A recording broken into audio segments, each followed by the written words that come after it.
लेकर गुरुदेव चले। देखा है रास्ते में एक निर्जन वन है जिसमें एक पत्थर की शिला पड़ी है। राम जी ने पूछा, गुरुदेव ये पत्थर की शिला क्या है? गुरुजी कहने लगे, बेटा गौतम ऋषि की पत्नी अहिल्या है। राम जी कहने लगे, गुरुदेव जब पत्थर की कैसे हो गई? जवाब दिया, बेटा आओ हम और आप एक किसी वृक्ष के नीचे बैठते हैं, फिर बाद में हम तुम्हें सारी कहानी बताते हैं। दोनों पुत्रों को गुरुदेव ने एक वृक्ष के नीचे बिठाया और वृक्ष के नीचे बिठाने के बाद गुरुदेव कहने लगे, बेटा राम, ये अहिल्या जो थी वो देखने में बहुत सुंदर थी। एक बार इस अहिल्या की सुंदरता इंद्रदेव ने देखी तो इंद्र के दिल में गलत भावना आ गई। तो इंद्र चल करके चंद्रमा के पास पहुंचा, विचार किया कि कुछ भी करना पड़े मुझे अहिल्या के साथ छल करना है। चंद्रमा के पास जाकर के बोला कि भैया मेरा एक छोटा मोटा काम कर दो। बोले क्या? मुझे अहिल्या के साथ छल करना है, मेरा साथ निभा दो। राम जी कहने लगे, गुरुजी एक बात बताओ। बोले हाँ। ये इंद्र चंद्रमा के पास ही क्यों गया? कहीं और के पास चलो जा। तो गुरुजी कहने लगे, लल्ला जिस व्यक्ति के गुण जिससे मिलते हैं वो उसी के पास बैठता है। काफी लोग इस प्रांगण में ऐसे होंगे, कथा सुनने आए होंगे तो सबसे पहले जब देखी होगी हमारा दोस्त तो कहाँ बैठो है, कौन सी तमाकू होते गिट्टन वारी, थोड़ी मुंह में डालना को तो मिल जाए। और सूता लगाने वाला होगा तो यही देखेगा कि हमारा दोस्त कहाँ एक सूता लगाने को मिल जाए। प्यारे एक बात याद रखना, कुम्हार देखे, कुम्हार मिट्टी के बर्तन बनाते हैं ना, वही कुम्हार एक सुराई यानी एक घड़ा भी बना रहे हैं और वही कुम्हार एक चिलम भी बना रहे हैं, है ना? चिलम कहते हैं क्या, है ना? परीक्षित महाराज कह रहे हाँ, इसका मतलब लगा लेते हैं, लगाते हैं क्या? अच्छा नहीं, वाह बहुत अच्छी बात। अच्छा घड़े का काम क्या है? घड़े में पानी भरोगे वो घड़ा पहले स्वयं शीतलता प्रदान करेगा, स्वयं पहले शीतल होगा, उसके बाद फिर दूसरों को भी शीतलता प्रदान करेगा। और सुराई को काम क्या है? सुराई कह रही है वो नहीं, वो क्या कहते हैं? चिलम। चिलम का काम क्या है? चिलम कह रही है, सुन ले, फूक मैं रही हूँ तो फूक तो को दूंगी, फूक मैं रही हूँ तो फूक तो को दूंगी। बनाने वाला एक ही है। क्यों परीक्षित महाराज? तो आजकल संगति का थोड़ा सा प्रभाव है। ऐसे ही गुरुदेव कहते हैं कि बेटा जिस व्यक्ति के गुण जिससे मिलते हैं वो वही उसी के पास जाता है। राम जी कहने लगे, गुरुदेव चंद्रमा ने क्या गलत कर दिया था? गुरुजी कहने लगे, लाला चंद्रमा की एक ना 27 औरतें थी, 27 पत्नी, और 27 होने के बाद ही जब गुरु मैया तारा को भगा लेगो, गुरु मैया तारा को भगा लेगो। ये बात इंद्र को मालूम थी तो इंद्र सोचने लगा कि जो काम चंद्रमा हमारा जरूर करेगा। चंद्रमा के पास गया, चंद्रमा के पास जाकर के जवाब दिया, भैया कि तुम मुर्गा बन जाना और मैं बाबा बन जाऊंगा। जवाब दिया, भैया तुम मुर्गा बन जाना, मैं साधु बन के जाऊंगा और सुबह आधी रात्रि के समय गौतम के यहाँ जाकर के बांग लगानी है, क्योंकि गौतम का नियम है सुबह सुबह गंगा स्नान को जाता है। चंद्रमा मुर्गा बना, इंद्र साधु बना, आधी रात्रि के समय बांग लगाई।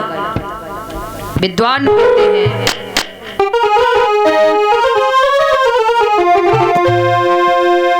कि बाबुरी गाने बादर फाड़े रे, कि बोला कि बोला कि बोला तीन बजे, बाबुरी गाने बादर फाड़े रे, कि बोला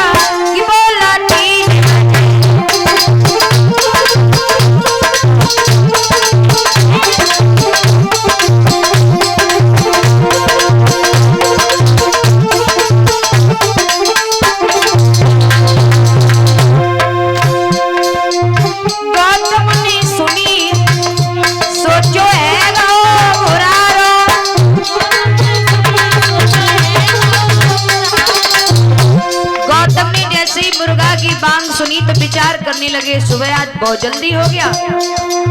गौतम ने सुनी सोची है रो मुरारो,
मुर्गा बोला। और जैसे ही मुर्गा की बांग सुनी गौतम चले, क्योंकि गौतम ऋषि का नियम था सदा से, नहाते थे गंगा सवेरे सवेरे। गौतम ने अपनी धोती उठाई और नहावे को गंगा पर पहुंचे। और जैसे ही नहावे को गंगा में पैर रखी पायो, जल स्पर्श ही कर पायो, एकदम से गंगा माता कन्या का रूप लेके प्रकट हुई। कौन है? कि गंगा जी बहती हैं धीरे धीरे और गौतम से कहती हैं धीरे धीरे, क्या तेरी बहुरिया घर चल गई।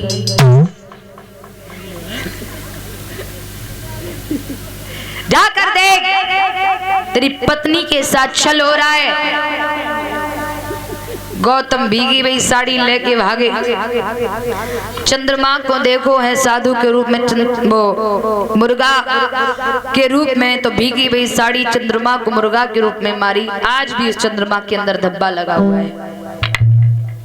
इंद्र तो निकल के भाग गया, अहिल्या को श्राप दे दिया। अरे पगली, तुझे मालूम है मुर्गे ने बांग लगाई तो पति तो चले गए होंगे स्नान के लिए, लेकिन ये कहां से आ गया? बिल्कुल भी नहीं सोच पाया तूने। जा हम श्राप देते हैं कि तू पत्थर की हो जा। राम जी से गुरुदेव बोले, बेटा ऐसो करो, इन अहिल्या को उद्धार करो। राम जी के कहने पर गुरुदेव के कहने पर राम जी ने क्या किया? गुरु विश्वामित्र के कहने से उन अहिल्या का उद्धार किया। जो इंद्र के साथ कलंकित थी उन कलकों से प्रभु ने तार दिया। विद्वान कहते हैं कि राम जी ने अपनी चरण थोड़ा सा अहिल्या की शिला, जो शिला रूपी अहिल्या पड़ी है, उसमें स्पर्श किया तो अहिल्या का उद्धार हो गया, अपने रूप में आई। लेकिन हमारे गुरुदेव कहते हैं कि बेटा, भगवान श्री राम मर्यादा पुरुषोत्तम हैं और मर्यादा पुरुषोत्तम श्री राम बोला, पर स्त्री को क्या अपने पैर से स्पर्श कर सकते हैं? कभी नहीं। राम जी ने अपने पैर से अहिल्या के शरीर को स्पर्श नहीं किया था। राम जी ने क्या किया? जहाँ खड़े वहां से पैर हटाकर वहां की रज लेकर के अपने हाथों से अहिल्या के ऊपर डाल दी थी। इससे अहिल्या का उद्धार हो गया था। बोलिए गोविंद भगवान की। उसके बाद गुरुजी राम लक्ष्मण को लेकर के महाराज जनक के बाग के कोने पर पहुंचे। गुरुजी ने राम से कहा, बेटा पूजन का समय होने जा रहा है, ऐसो करो शाम का समय होने जा रहा है, संध्या वंदन के लिए कुछ पुष्प ले आओ। जैसे ही राम लक्ष्मण ने सुना तो राम लक्ष्मण पुष्प लेने के लिए आगे को बढ़े।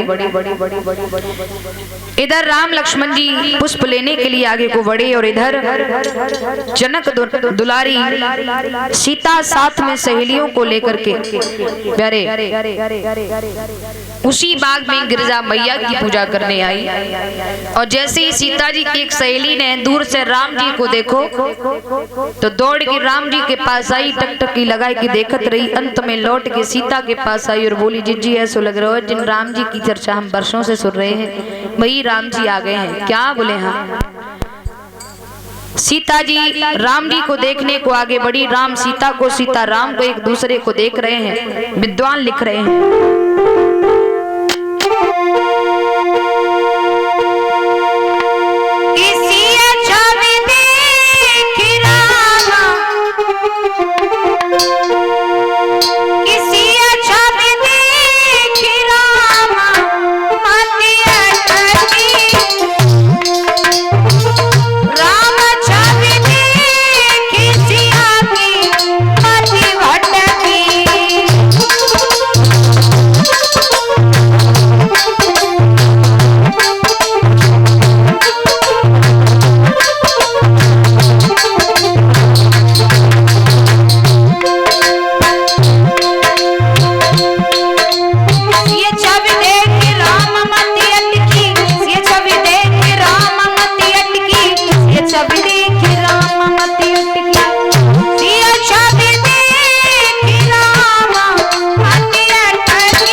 सीता राम को एक दूसरे को देख रहे हैं। विद्वान तो ये लिखते हैं कि पलक मारना भी भूल गए। सीता जी की तरफ सहेलियां देख रही, जिज्जी को कहा है गो।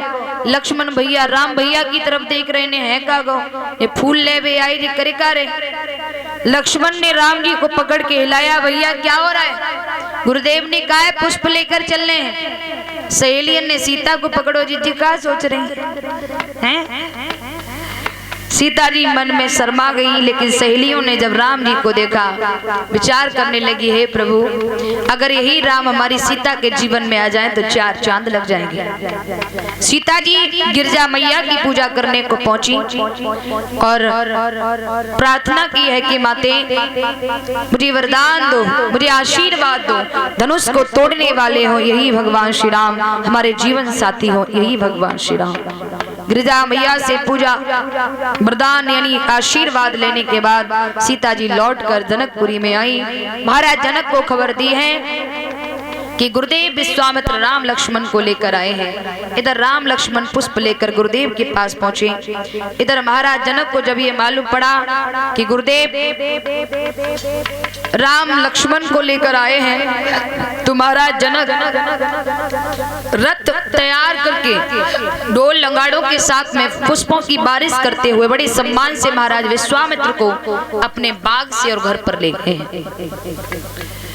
भैया सभी स्त्रियों ने देखा, झरोकों से झांकने लगी, अरे बहना बालक कितने सुंदर हैं, अगर ये धनुष तोड़ दें तो 4 चांद लग जाएंगे महारानी सीता के जीवन में। महाराज अब जो समय निश्चित था, महाराज जनक ने अनाउंस कर दिया है कि एक एक करके राजा महाराजा आए, धनुष पर जोर जताएं। सभी राजा महाराजा आने लगे, सभा में आकर बैठने लगे। एक बात और बताऊं मेरे पिताओं, उस सभा में दशानन भी आया था, रावण भी आया था, लेकिन रावण ने धनुष से हाथ नहीं लगाया था। पता है क्यों? क्योंकि रावण ने धनुष के चारों ओर घूम करके देखा तो रावण ने धनुष के बाईं ओर कुछ लिखा देखा। क्या लिखा था? कौन सी भाषा में लिखा था? भैया हिंदी में नहीं, इंग्लिश में भी नहीं, फिर संस्कृत में भी नहीं, बोले फिर वो लेख था ब्रह्म अक्षरों का। और मेरे पिताओं, ब्रह्म अक्षरों का ज्ञान या तो रावण को था या परमात्मा को था, इसके अलावा किसी को नहीं था। रावण ने धनुष के बाईं ओर पढ़ाया तो 3 बातें लिखी और वो 3 बातें क्या थी? इस धनुष को वही तोड़ पाएगा जिसे 14 वर्ष का वनवास होगा। इस धनुष को वही तोड़ पाएगा जिसके पिता का मरण होगा। और तीसरा, इस धनुष को वही तोड़ पाएगा जिसकी नारी का हरण होगा। अब रावण सभा में घूम के सभी के मस्तिष्कों को पढ़ने लगा, भाई ये 3 बातें लिखी किनके माथे पे? रावण ने चल करके सभी राजा महाराजाओं के मस्तिष्कों को पढ़ लिया, लेकिन किसी के माथे पर ये बातें नहीं लिखी थी। अंत में रावण चल करके राम के सामने आया और राम के मस्तिष्क को पढ़ के मुस्कुरा करके दशानन कहने लगा, राम एक बात सुनो। बोले क्या? सुनो। हे राम तुम्हारी मस्तक पर 14 वर्षों वनवास लिखा।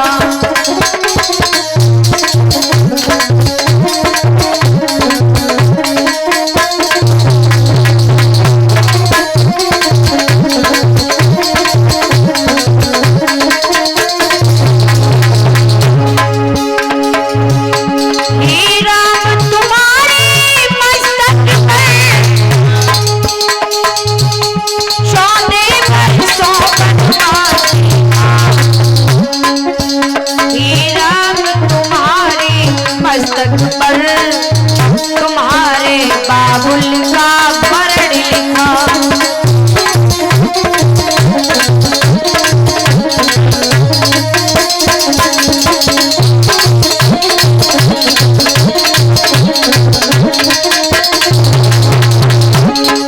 राम समझ गए कि ये बात बताने वाला उस रावण के अलावा कोई नहीं होगा। तो राम मुस्काए की बोले, भैया और तो बताओ और क्या क्या लिखा है? तो रावण बोला, सुनो राम जी, हे राम हमारे हाथों ही, हे राम हमारे हाथों ही तुम्हारी नारी का हरण लिखा। और हे राम तुम्हारे हाथों ही, हे राम तुम्हारे हाथों ही रावण का सर्वनाश लिखा।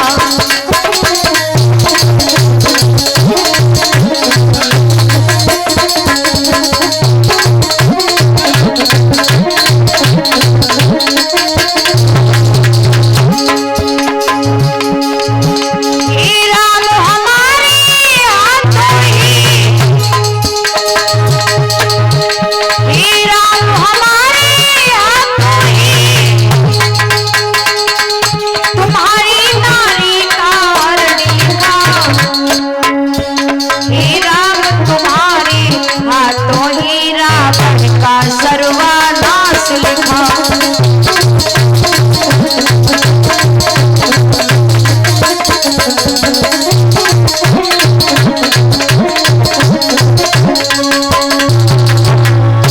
रावण बता करके गया, हे राम हमारे हाथों ही तुम्हारी नारी का हरण लिखा। और हे राम तुम्हारे हाथों से इस रावण का सर्वनाश लिखा। इतना बताकर रावण वहां से चला गया। महाराज जनक ने कहा है कि भाई राजा महाराजा आओ, बैठे बैठे क्या देख रहे हो। सभी राजा महाराजा धनुष तोड़ने की लालसा में उठकर खड़े होने लगे। एक एक करके राजा महाराजा उठे, लेकिन धनुष तोड़ना बहुत बड़ी बात है प्यारे, किसी से धनुष हिला नहीं। यहाँ पर बाबा बड़ी सुंदर चौपाई लिख रहे हैं, भूप सहस्त्र दस एक ही वारा और